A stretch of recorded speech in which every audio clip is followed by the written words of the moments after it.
And now, right now, we're going to go into the discussion of Raganuga Sadhana Bhakti. It's very deep. Well, everything in Krishna consciousness is deep. But some things are even deeper than deep. And this discussion, well, from here, shall we say, from here, Raganuga Sadhana Bhakti into Bhava Bhakti, or Prabhupada calls it ecstatic love, and then into Krishna Prema, pure love for Krishna, then, well, things just get deeper and deeper and deeper. And after a while, they become even deeper. Would you believe? It's just super deep. But it's super wonderful, actually. It's really, really nice and really interesting. All right, so here we are then. It's chapter 15, which is titled Spontaneous Devotional Service. And of course, it means we're entering into the third part of the second section of the eastern side of the ocean of nectar of devotion. Yeah. All right. So Prabhupada refers to it here, at least, as spontaneous devotional service. Means not because we have to, but because people want to. That's in very simple, super simple terms. And you may remember right back in the early part of Nectar of Devotion, right back, that there was, it was in, what was it in? It was in the chapter 1, as I remember. Anyway, it was right back there that there was mention of how there are two types of sadhana bhakti, two types of practice of devotional service. And practice, in this context, let us not forget that the term practice is used very specifically in the sense that when you are on these levels and doing these two forms of devotional service, you are not perfect. You are learning how to become a devotee and practicing doing the right things and practicing avoiding doing the wrong things. This is practice. And, in that context, well, one example, an example which Prabhupada gave, was the child learning how to walk. And at first, for the child can't do it. Now, I'm sure we've all seen children in that phase of their lives that the child wants to walk. The child really wants to walk and tries to get up and maybe gets up and falls over. And the parents, it depends, but some parents, they will help the child. They'll sort of lift the child up and hold the hands of the child so the child is up now and the child is on his or her feet.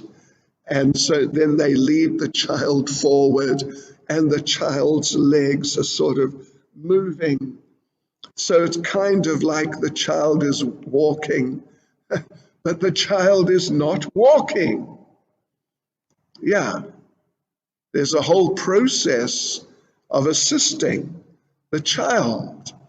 But, it all seems to walk it all seems to work because we were all children before, and now we can walk. And for many years we've been walking. Yeah. And now we're walking. There's never a question of, okay, I've got to move my leg now, and I must be careful not to fall over. These are important considerations for the child. I must move my leg in a certain way. I must be careful, otherwise I'll fall over. So that's practice. But then after a while, the child can walk and run and so on and so forth. Yeah, but at first there was a stage of learning and practicing. Sometimes we give the example also of driving a car. Well, there can be so many examples. Learning how to cook. Prabhupada was talking about cooking. Maharaj Ambarish. Learning to drive. Learning to operate a computer. Learning to play mridanga. Learning to play kartals. You name it. You name it. If you're not familiar with it, you have to learn. And while you're learning, you have to practice. And after a while, you get it. And generally, when you get it, then it becomes, they say sometimes, second nature. Second nature. Okay. So that was the description back there, right in the beginning parts of Nectar of Devotion. That Vaidhi Sadhana Bhakti, the practice of devotional service according to rules and regulations, or any sadhana bhakti. Whenever someone is said to be doing some form of sadhana bhakti, means not perfect, learning and practicing, that phase. And literally the word sadhana translates as practice. So then, two forms of practice, the Vaidhi Sadhana Bhakti we've been talking about for a while now, a couple of weeks or so. But then there's the second form, Raganuga Sadhana Bhakti, and the way Prabhupada described it there, or it's not just Prabhupada, it's Bhakti Rasamrita Sindhu, in fact. It's Srila Rupa Goswami, and Prabhupada's just presenting what he says, is basically, the idea is that after learning and practicing for some time, and then you could say, in English we say, getting the hang of it. Getting the hang of it. So you know how to do it, and you can just do it easily without having to agitate your brain.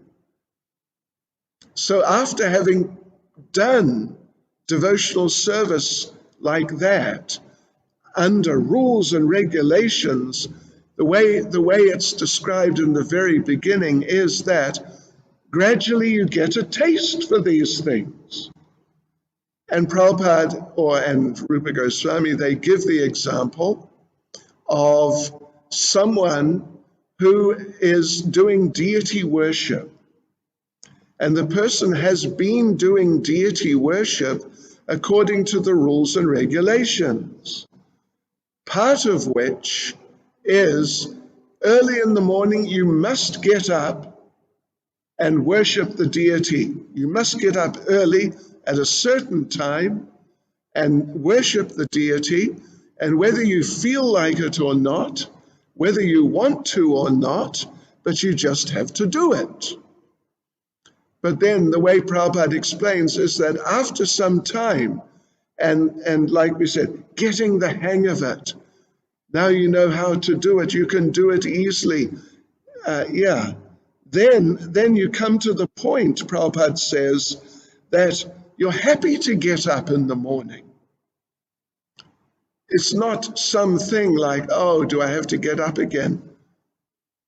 You may even want to get up, and you're making plans.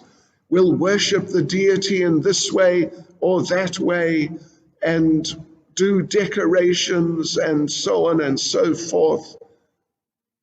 Yeah. And not because you have to, but because you want to, because you like it. You have a taste for it. So that's how Raganuga Sadhana Bhakti is introduced back there in the beginning of Nectar of Devotion. As we're going to find out a little bit right now, but particularly tomorrow and Friday, is that devotees, believe me, and you'll have to do a little bit of fastening of seat belts, because it's pretty, I mean, it's very extraordinary actually, and extremely elevated. But what I'm saying is there's a lot more to it than just being a fired up devotee who likes doing devotional service, rather than who thinks, oh, why are they asking me? Why are they asking me to lead the kirtan? Oh, why can't he? He never leads the kirtan. Whereas more advanced is, I want to lead the kirtan.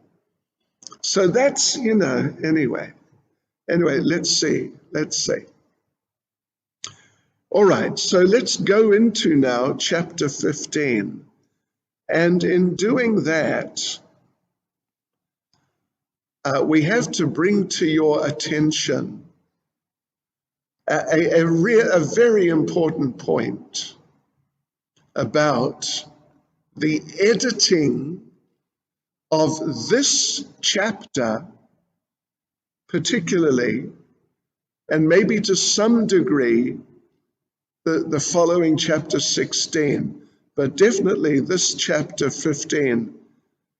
Yeah, we have to bring to your attention some things which, depending on which version or how recent a version of Nectar of Devotion you have, if it's very recent, the book has been updated.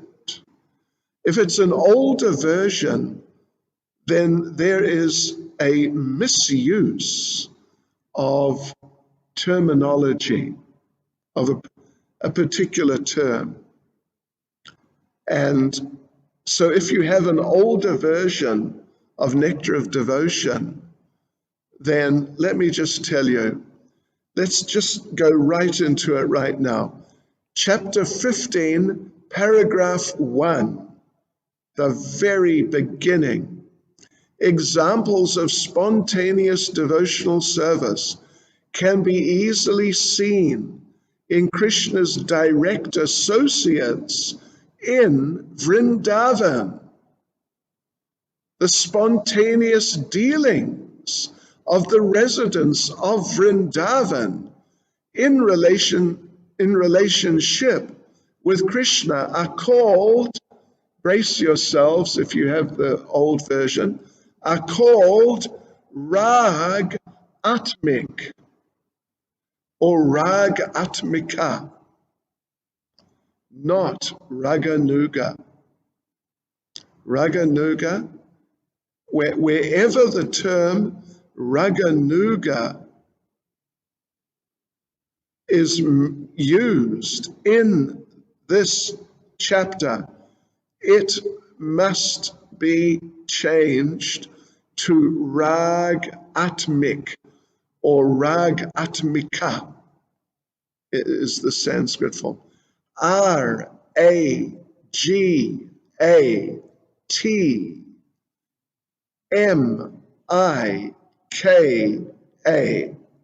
Ragatmika.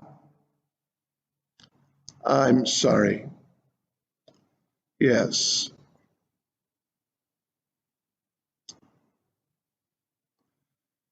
Aha. All right. So now, just so we know what we're talking about, rag atmic as opposed to raganuga, let me read two verses from Bhakti Rasamrita Sindhu, which actually, frankly, do appear in Chaitanya Charitamrita also, but I don't have the numbers from Chaitanya Charitamrita, but from Bhakti Rasamrita Sindhu, 1, 2, 270, and the following verse, 1, 2, 271. So, let me read it's the Sanskrit. Virajantim abhivyaktam vrajavasi janadishu ragatmikam anusrita ya sa raga nugochyate. Oh, ragatmikam anusrita yasa raganug ochyate. Raganuga bhakti is defined as that bhakti which follows after the rag atmic bhakti found distinctively in the inhabitants of Vraja. And the following verse 271, Raganuga vivekartam ado ragat mikochyate. In order to define Raganuga Bhakti, first Rag Atmic Bhakti should be discussed. Aha. All right. So, the critical term, the essential term here around which these two terms are focused is rag. Rag. One devotee, one type of devotee, the inhabitants of Vrindavan, the Brijbasis, Nanda Maharaj, Mother Yashoda, Srimati Radharani, the gopis, cowherd boys, etc. They are rag atmic. Atma, of course, means the self. Rag means a spontaneous attraction. They have within themselves a spontaneous attraction to Krishna and serving Krishna. Rag anuga. Rag, of course, means that spontaneous attraction. Anuga, if you're familiar with some of the terminology we use, Rupa Nuga, you may have heard of that.